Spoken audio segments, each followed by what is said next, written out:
आज आसतु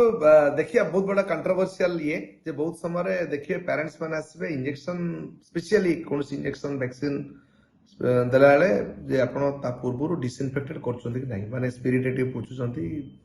एवं इंजेक्शन देला परे पुणी पेन नवा पई आइस कंप्रेशन ये इत्यादि भीतर कंट्रोवर्सी एवं वेरी क्लीन कथा आपण तो स्पेशली वैक्सीनेशन दउछन्ती WHO now it is recommend करूछि कि बर्तन किछि डिसइनफेक्टेंट करिया दरकार नहीं जेहेतु ऑल दी वैक्सीनेशन गुड़ा हमारा either intradermal or intramuscular or subcutaneous no need to do any आगे होउतला but no need to do disinfection but once देई साला पर वैक्सीन जदी आपण देई साला पर जदी आपण को पेन लागुची बट के स्वेलिंग हेची सेही केस रे आपण आइस कंप्रेशन पूरे 10 मिनिट्स देई परिए नै कि आपण दिन को 2 थर 3 थर पूरा 3 दिन 4 दिन धर के दोथुए एतरे आपण जानि परनाती आपण छुआ को पनि कॉमन कोल्ड डेवलप हेइयो तापर आपण को वैक्सीन देकरी हेगला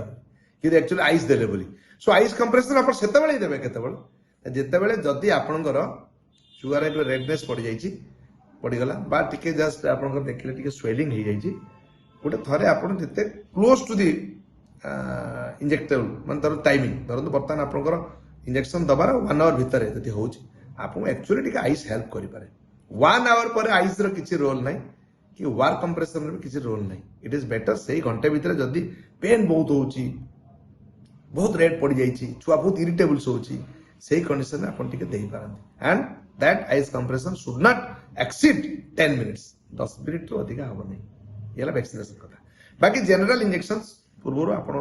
कॉमन क्लीननेस करे सु disinfectant spirit one way direction रे उठे ऊपर तळु बा तळु ऊपर तळु बा तळु ऊपर को कॉटन स्वैप रे आपण करिवे आज काली अल्कोहल बेस्ड सो वाइप्स अछि करनी पूछिवे करिवे आपण देबे सेम फॉर्मूला दे साला पर जदी आपको पेन होची जदी आप सेमती आइस यूज करि परियो सेमती हला ए पट ध्यान देबे नाही कि मैंडेटरी वैक्सीन नहीं छि माने कोल्ड कंप्रेशन देबी 3 दिन करके दउथिबी दिन को 2 थर 3 थर दउथिबी तापर छुआ को रेस्पिरेटरी इन्फेक्शन करके आसी ये कॉमन कथा आपन नॉलेज रहया कथा बुझि पाले ना एती कथा ध्यान देबे नो प्रॉब्लम।